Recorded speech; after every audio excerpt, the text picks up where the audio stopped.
क्या आपको पता है कि हमारे देश भारत पर ब्रिटिशर्स ने लगभग 200 साल तक राज किया, लेकिन ये गुलामी 1857 में समाप्त हो सकती थी, यानी हम 90 साल पहले आज़ाद हो सकते थे।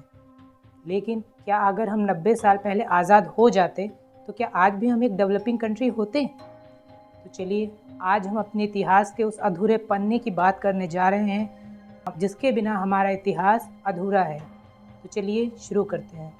ये है 1857 का भारत। जैसा कि आप देख सकते हैं ये और ये यानी मेरठ, दिल्ली और कानपुर ही थे जो उस समय तक ब्रिटिशर्स के खिलाफ रिबेल्ट कर रहे थे।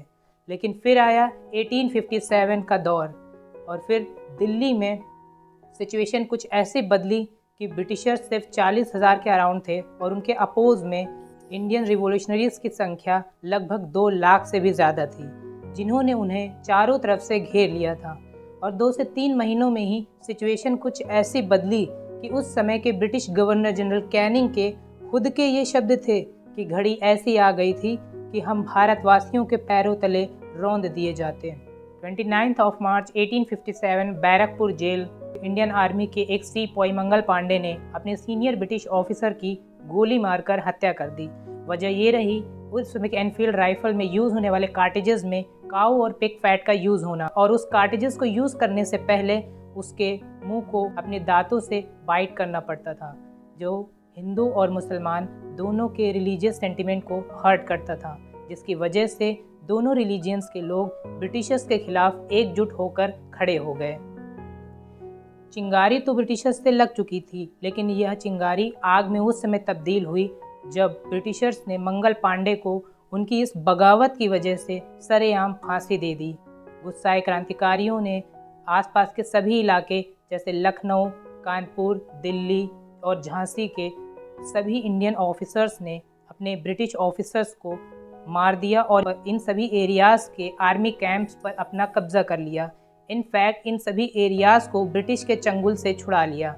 और अब रिवॉल्यूशनरीज का अगला टारगेट था दिल्ली, क्योंकि उन्हें इस रिवॉल्यूशन को नेशनल लेवल तक लेकर जाना था, और ये तभी मुमकिन हो सकता था जब इसका कोई नेशनल फेज हो। और दिल्ली इसलिए क्योंकि दिल्ली सल्तनत हो या मुगल्स, ये धारणा बन चुकी थी कि जिसने दिल्ली पर कब्जा किया वो पूरे भारत पर कब्जा कर सकता है। इसी इरादे के साथ उस समय के अंतिम मुगल बादशाह बहादुर शाह जफर को रिवॉल्यूशनरीज ने इस युद्ध का फेस बनाना चाहा।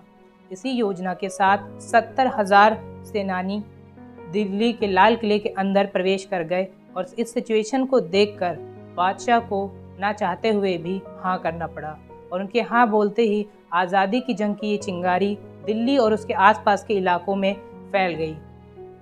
बहादुर शाह जफर के बूढ़े होने की वजह से दिल्ली से इस रिवोल्ट को बख्त खान लीड कर रहे थे, और कानपुर से नाना साहब इस रिवोल्ट को लीड कर रहे थे। नाना साहब लास्ट पेशवा बाजीराव टू के अडॉप्टेड सन थे, और ब्रिटिशर्स की डॉक्ट्रिन ऑफ लैब पॉलिसी के अकॉर्डिंग उन्हें उनके राज्य से बाहर कर दिया गया था। वहीं लखनऊ से बेगम हजरत महल, और बिहार से कुंवर सिंह, झांसी से रानी लक्ष्मीबाई तात्या टोपे के साथ इस रिवोल्ट को लीड कर रही थी। आम फार्मर्स और बाकी के लोग भी इस रिवोल्ट में जुड़ने लगे थे।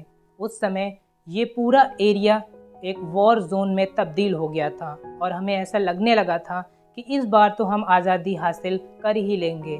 लेकिन इसी समय हो गई हमारी सबसे पहली और सबसे बड़ी गलती।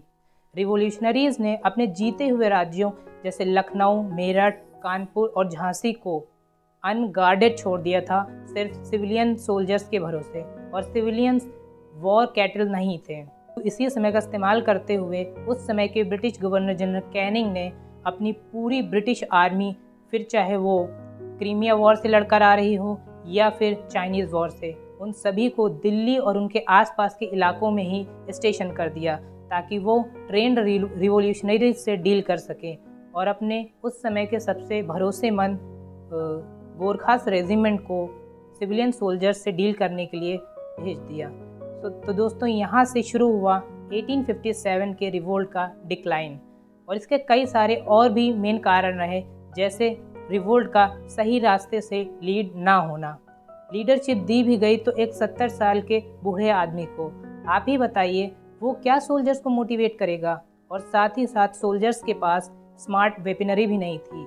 इंडियन सोल्जर्स पुरानी तलवारें, भाला और पुरानी गन्स के साथ लड़ाई लड़ रहे थे, बल्कि उनके अपोज में ब्रिटिश सोल्जर्स के पास उस समय की सबसे अच्छी तकनीक एनफील्ड राइफल्स थी, जिसकी मदद से वो एक ही सेकेंड्स में कई लोगों को मार सकते थे। और इस डिक्लाइन का एक कारण ये भी था कि ये युद्ध सिर्फ नॉर्थ इंडिया तक ही सीमित था। साउथ, ईस्ट और वेस्ट में इसका कोई इम्पैक्ट नहीं देखा गया। और ब्रिटिशर्स के पास उस समय की सबसे अच्छी टेक्नोलॉजी टेलीग्राफ का भी प्रचलन था, जिसकी मदद से वो किसी भी न्यूज़ को बंगाल से मद्रास और मद्रास से बॉम्बे भेज सकते थे। और इस युद्ध के डिक्लाइन का यही कारण माना जा सकता है कि सभी धर्मों का अलग अलग मोटिव था, किसी का भी एक रीज़न नहीं था। कोई धर्म की वजह से लड़ रहा था, तो कोई अपने राज्यों को ब्रिटिशर्स को देने के लिए तैयार नहीं था। अनदर रीजंस, इसके कई सारे कारण माने जा सकते हैं। लेकिन दोस्तों, अगर इन सब चीज़ों को साइड में रखकर मैं अपना ओपिनियन दूं, तो मुझे सिर्फ दो बातें लगती हैं: lack of technology and lack of common vision. तो दोस्तों, ये रही आज की हमारी कहानी।